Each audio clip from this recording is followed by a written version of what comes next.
otherwise. I don't think it's a good thing. I don't want my email broken into. No. But that's not the same as hacking the election. So nobody broke into the voting machines. And that's the implication of these charges. And it's wrong. And it destabilizes the country in that it undermines people's confidence in the election process. So that is bad. Look, two things are going on. We have been under assault from foreign countries, including some of our allies, for a long time. Not just our government secrets, but our industrial secrets. We've been spied upon for, since the existence of the internet.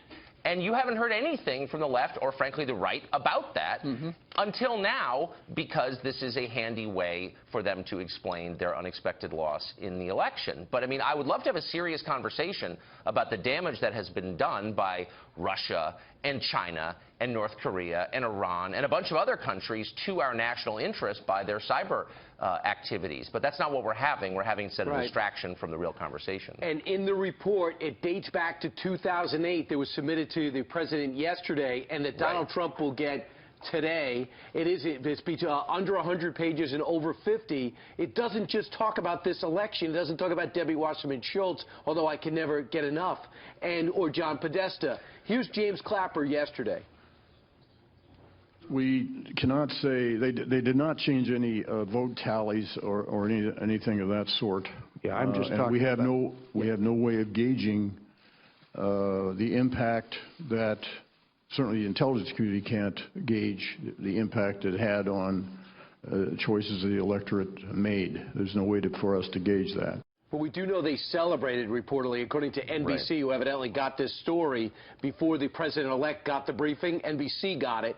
They celebrated after Donald Trump won. Can you make sense of that, Tucker? Why would Russia want Donald Trump to win if they were running roughshod over this president and the former Secretary of State? I mean, I have no idea. Why would Putin be in favor of a guy who's pledging to rebuild the United States military and take a more assertive posture internationally? I mean, no one's ever explained why that would be the case. Look, as for the veracity of what the intel chief said yesterday, a lot of these people are really smart and I think decent and patriotic. I know a lot of them.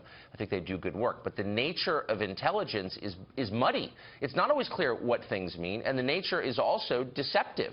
I mean, these are people who deal in deception for a living. So you're not always going to get an entirely straightforward, politics-free answer from these people. I'm not casting aspersions on anyone specifically, but let's be totally real. The idea that the rest of us have to sit back and accept uncritically any conclusion, subjective conclusion, that our, quote, intelligence community reaches is insane. And no one would ever ask the public to do that under other circumstances. Where were these people before 9/11 saying, you know what, the intel community suspects there are weapons of mass destruction in Iraq. Be quiet and accept that. I don't remember the Democrats saying that. No. So, I think we have a right and indeed an obligation to say, well, what exactly does that mean? I'm not calling you a liar, but what exactly are you telling me? How did they hack this election? Why would Russia want to do that? These are legitimate questions. Yeah, well, a question I want to know is why did NBC, why are they getting top secret information before Donald Trump is getting the information? He tweeted out about that yesterday. He said in the tweet, how did NBC get an exclusive look into the top secret report he, Obama, was presented? Who gave them this report and why? Politics, exclamation point. What's your reaction? Well, by the way,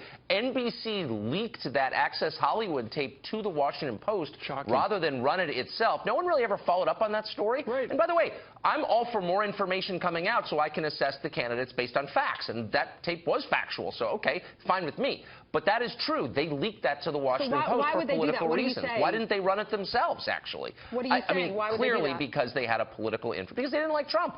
Obviously, and neither did anyone else in the press. Why wouldn't they run it themselves? Why would they release it to another? It's a great question, and to my knowledge, no one has ever asked them directly. You had the tape. Why didn't you run it? And they did leak it to the Washington Post. That's true. And you know who paid the ultimate price? Billy Bush, for some reason, about a tape that was 10 years ago. For some reason, exactly. Sure. Now, earlier you were talking about how the left is just trying to delegitimize Donald Trump's presidency. There are some people in this country, Tucker, who just can't get their heads around the fact that Donald Trump is going to be the president for at least the next 4 years. And Bill O'Reilly had two fellas, Cornel West, the professor, and Carl Dix, the communist, on last night. And they had all sorts of interesting things to say. Watch this. Stalin was a communist. What I'm doing right now is calling on people, because You're calling on people to do what? To come out into the streets, to manifest their anguish, fear, and outrage. And what are they going to do in the streets? What do you want them to do in the street? What? Protest. Nonviolent civil Nonviolent? disobedience. Just with signs and stuff? Church congregations to do vigil.